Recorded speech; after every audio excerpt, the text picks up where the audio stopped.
Hello YouTube! Welcome to Proof Weight Loss Surgery Works. It is I, Bandedwendy. It is Monday, the 21st of March, 2016. And this is a 2-for-1 week for me. I'm playing a bit of catch up. So I want to do last week's question. Carrie, Fresh Orange Gina, our Saturday vlogger, old friend of mine, came up with this question, and I think it's a good one.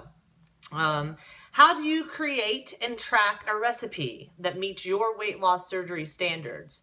3 questions with that. 1, what are the key ingredients you use? 2, what are your favorite go-to protein bases? 3, share a favorite recipe and explain how you calculate and track the nutritional info per serving. And in my line of work, I find that this is very challenging for people as a whole. So great question. What are the key ingredients? How do you create and track a recipe that meets your weight loss surgery standards? I do it daily. I do it often. There certainly is a learning curve to that. First, you need to know what your standards are based on. My standards are based on my surgeon's rules to me. I have, no matter if I'm losing or maintaining, I need to consume a minimum of 60 to 80 grams of protein today. So a minimum of 60. And I was never told that I needed more than 80, but certainly needed to be in that range, 60 to 80. And he also gave me a caloric intake for losing and pretty much left me on my own for calories maintaining. But I was told that's all I need to worry about, calories and protein. And to pick protein first and to control my portion sizes. So it took me a while to figure out what protein first means for me. But once I got that locked in, it was loaded, never changed again, as what I was always striving for. 10 to 1. For every 10 calories, there should be 1 protein. About 3.5 years post-op, I started adding much more produce, complex carbohydrates, think in the world of vegetables. And that's been a fun experience, getting in more nutrition. So what are the key ingredients you use? Lean protein, typically low-calorie protein. My first thought is always seafood. I love shrimp. It's my #1 superfood in the weight loss surgery world. I love the calorie to protein ratio. It's better than 10 to 1. It requires me to focus on chewing thoroughly each bite, or I'm going to be in trouble. And it's quick to hit my satiety point with the 4-ounce portion. So any type of fish after that. Salmon comes second typically. Orange roughy is good. Tuna, depending on how it's cooked. Cod. Those are the ones that come up for me. Halibut, expensive, but I like it. Lobster when it's on sale. You know, again, something that can be out of my price range, but when it's on sale, I like it. Crab, something that at a lower fill level I've been able to go to. So a wide variety of seafood, always go there first. Second for me is beef, typically ground beef, 96.4, very lean ground beef. From there, I like filet mignon for the most part. I don't really go outside of those 2 things in the beef world. Ground pork is in the form of sausage seems to be okay for me. Ground chicken would be next. Again, a very lean ground chicken. And rotisserie chicken is something that's came into my life only recently, again with a really low fill level in my band. From there, ground turkey and or roasted turkey.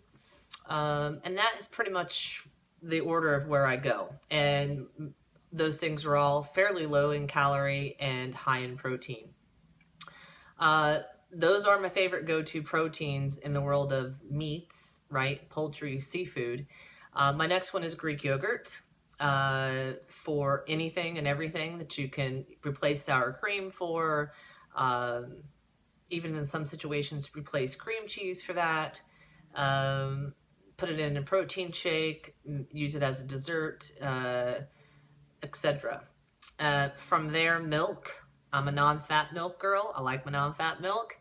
And then protein powder. Isopure. I like protein powder typically in my daily shake. I also use it in baking, right? So those are my go-to proteins. I know that I can whip up some baked shrimp and some green beans, and I'm good, right? That's like my favorite ultimate meal.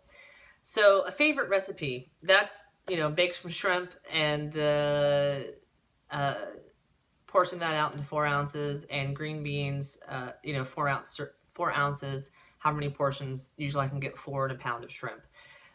Green beans, I buy them in individual serve packs. Typically can't eat all of that. I also like to make my mom's green beans, and I portion those out, typically no more than a 1/4 cup to a 1/2 cup if I'm lucky. But I do have a recipe that I'll share with you that's a little more complicated than that. For the first 3.5, 4 years of my journey, I kept it real simple. I like to call it keep it simple and satisfying, cooking with Bandedwendy. But I've evolved over time because I wanted to, and technically I think I needed to as well. So yesterday, I love the rotisserie chicken from Costco. I typically won't buy it anywhere else because my grocery store is like $9. At Costco, it's $5. And every way you can think possible to use that rotisserie chicken. I'm on a mission to do it. And yesterday I made what I'm calling a wicked good chicken salad. So it has 3 cups of chopped chicken, 2 green onions thinly sliced, 2 ounces of roasted bell peppers, 1 small carrot grated, 1 stalk of celery diced, a 1/4 cup of red onion diced, salt and pepper, 2/3 of a cup of Greek yogurt, 3 tablespoons of mayo with olive oil, 2 tablespoons of chopped chives, 1 tablespoon of dill weed diced, 1 tablespoon of minced garlic, 1/4 teaspoon of garlic powder, a 1/2 teaspoon of onion powder, 1/4 cup of 1.5% buttermilk, and salt and pepper, right? All that in a huge bowl. And then I have 2 columns, calories and protein. And I take the time to go on Fat Secret. And if I don't, if it's not in Fat Secret, which it's always been in Fat Secret, but if it's an app that I use, I think they have a website as well. It used to be Calorie King. I can Google nutritional information for XYZ, and it'll pull it up for me. And so I do the calories and protein in my 2 columns for all those ingredients. So I have totals. And then typically I don't eat more than a 1/2 cup of food. So I start portioning out either 4 ounces or use my 1/2 cup measuring cup. Just kind of depends on what I'm making. And in this case, I use my 1/2 cup measuring cup, and I got 6 servings.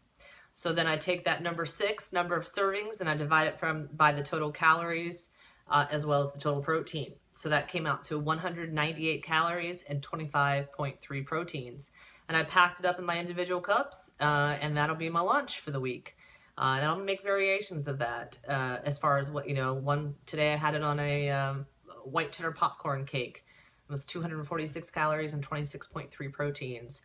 Tomorrow I might have it with a piece of cheese melted under the broiler. The next day I might have it in a lettuce cup. So it's the same thing reinvented all week. And that's what I got for you. So anyway, hope you guys enjoyed this topic. I hope you take something away from it, and appreciate you being here and watching the channel. Have a great day. Bye.